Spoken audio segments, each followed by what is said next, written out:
Yesterday, motorists from the Ekurhuleni, in fact, in Ekurhuleni, woke up to traffic disruptions by the members of the Metro Police in that particular city, and they were causing traffic disruptions, right, in some of the routes, including the R24 westbound, the N3 northbound, as well as the N17, and the officers demanding improved working conditions, salary adjustments, as well as overtime compensation, and also marching to the OR Tambo Civic Centre in Germiston. Some were saying that their biggest grievance appears to be the issue of salaries. Let's speak now to Jongizizwe Dlabathi, who's the City of Ekurhuleni's MMC for Finance, who's joining us live now to talk about this. MMC, good evening to you. Thank you so much for your time. So, before we even get into the nitty-gritties of what they're asking for, what was your view of that particular march?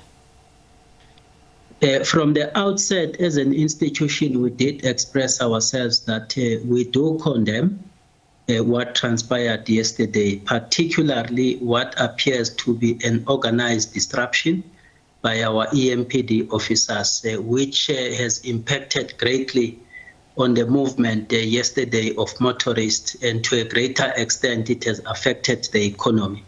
So we are very clear that we are condemning it. It was an illegal act, and of course there will be a process internally within the institution to investigate, and out of that investigation surely there will be decisions that will be taken. What kind of decisions? Well, I would not preempt. Let's allow the investigation to take its course, and we will be advised accordingly by the senior management, as they are directly responsible for the investigation.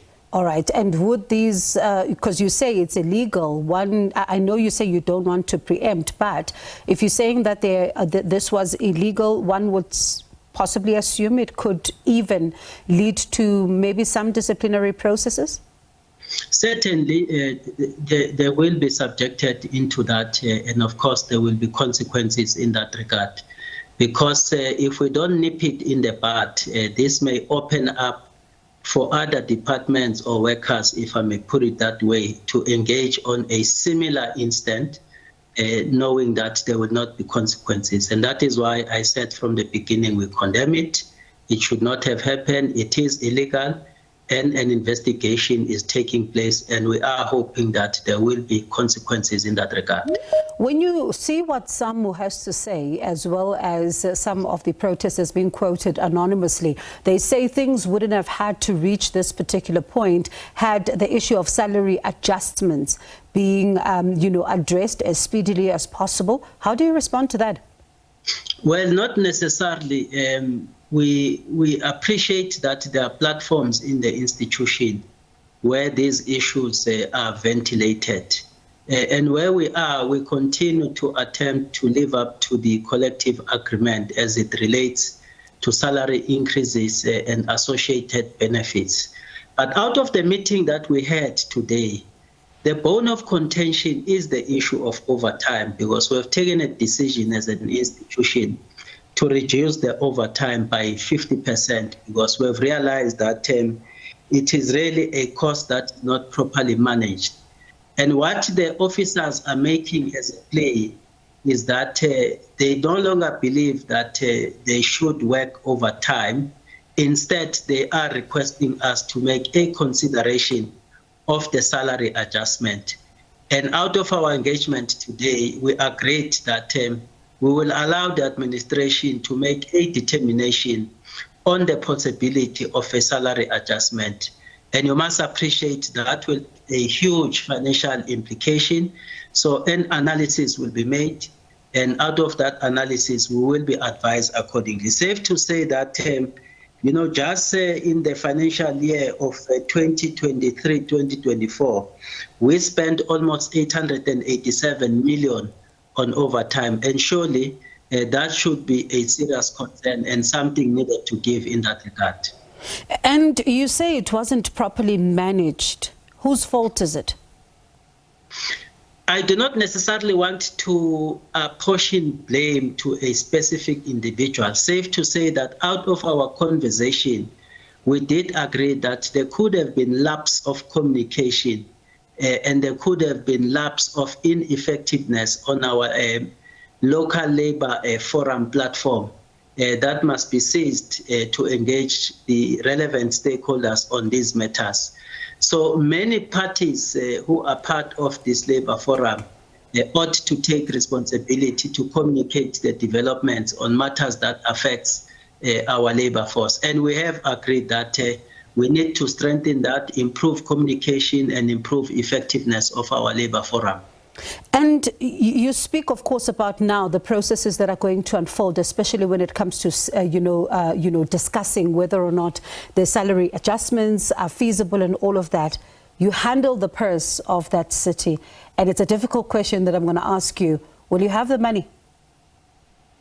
I did express in our meeting to say that every decision that has a financial impact, it will have to be analyzed thoroughly. And I did express to them that currently the institution is under serious financial constraint. So that is understood in the context of making a balanced decision that is mutually beneficial. And that is why we are undertaking an analysis which will guide us whether is it possible for us to repurpose the overtime that we have budgeted. Will it be sufficient to cover a desired salary increase? So those calculations, scientifically so, will inform us. But I would not have articulated a view that says we are in a good financial position to meet that particular request. When do you finalize then all of this process now that's assessing, whether or not you will be able to, and what then can you be able to, assist with as far as the salaries are concerned? When does it wrap up? So we requested and agreed out of the meeting that we be afforded an opportunity, and that within 7 working days, we will then come back and give a feedback on various issues, not limited to the issue of the salary increase, because there were issues. So the administration has been mandated really to look at each and every issue. They will produce a report in that regard, a report of which will constitute our feedback. And I do assume that there will be further engagements. But the intent is that whatever that we're going to bring as a feedback, it must demonstrate our willingness to address some of the issues that we can within a short space of time. But of course, where we can't address issues, we are going to play with our counterparts to look at the medium and long-term solutions. MMC, it's safe to say then that we'll have a conversation next week. When you've wrapped up with all of this, you can come back on the show and tell us what you've decided. No, certainly we will come back to the show and give the content of our discussion in that feedback. All right. MMC, appreciate your time this evening. Thank you so much for chatting to us. That was Jongizizwe Dlabathi. He's the finance MMC at the city of Ekurhuleni.